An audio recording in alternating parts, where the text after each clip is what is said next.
I am ready. Serbisyong totoo ng GMA News. Alamin na po natin ang latest kaugnay sa galaw at okasyon ng Bagyong Helen mula sa ating resident meteorologist na si Ginoong Nathaniel Cruz. Good morning, Mang Tani. Rhea, bahagyang lumakas ang Bagyong Helen habang tinutumbok ang Hilagang Luzon. Nakataas ang public storm warning signal number 2 sa probinsya ng Isabela at Cagayan. Ang mga lugar na ito ay makakaranas ngayon ng masungit na lagay ng panahon at hangin na mula 60 hanggang 100 kilometro bawat oras ngayong araw na ito at mapanganib po ang maglakbay sa karagatan. Signal number 1 naman sa Quirino, Aurora, Nueva Vizcaya, Ifugao, Mountain Province, Ilocos Norte, Abra, Kalinga, Apayao, Babuyan at Calayan Group of Islands at Batanes Group of Islands. Magiging maulan po sa mga lugar na nabanggit at ang hangin ay mula 30 hanggang 60 kilometers per hour. Huling namataan ng pag-asa ang Tropical Storm Helen sa layong 310 kilometers dito sa may silangan ng Kasiguran, Aurora.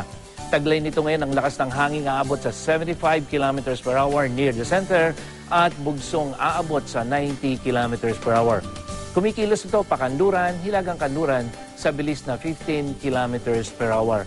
Makikita naman po dito ang storm track na tatahakin ng Bagyong Helen at maaari kung hindi magbabago ang kanyang bilis at direksyon ay sa Miyerkules po o bukas ito ay mamamaybay dito sa may extreme northern Luzon at may posibilidad pa rin po na tamaan itong northeastern tip ng Cagayan. At ito ay lalabas na ng Philippine Area of Responsibility sa araw ng Huwebes.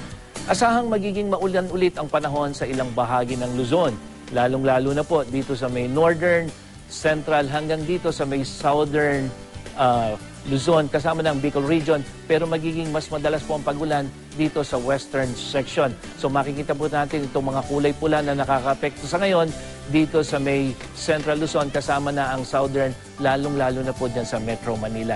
Pinapayuhan ng mga mangingisda na huwag munang pumalaot sa ilang apektadong bahagi ng karagatan dahil sa matataas na alon na epekto ng Bagyong Helen at hanging habagat.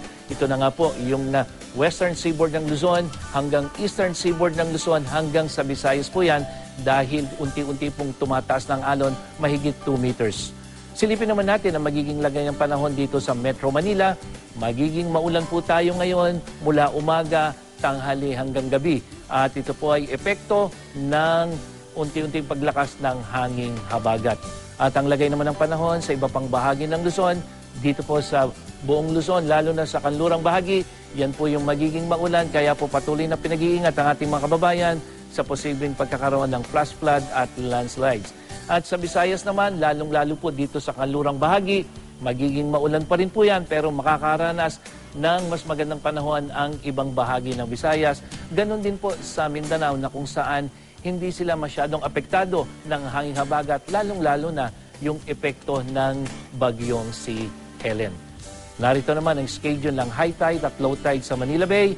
Mamaya pong 6:57 ng umaga, 1.17 meters ang high tide, samantalang 4:07 naman ng hapon, ang low tide, minus 0.11 meter. Ano man ang panahon, magplano, magsiguro, makibalita sa GMA Weather.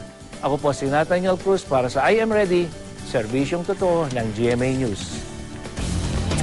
Maraming salamat po, Mang Tani.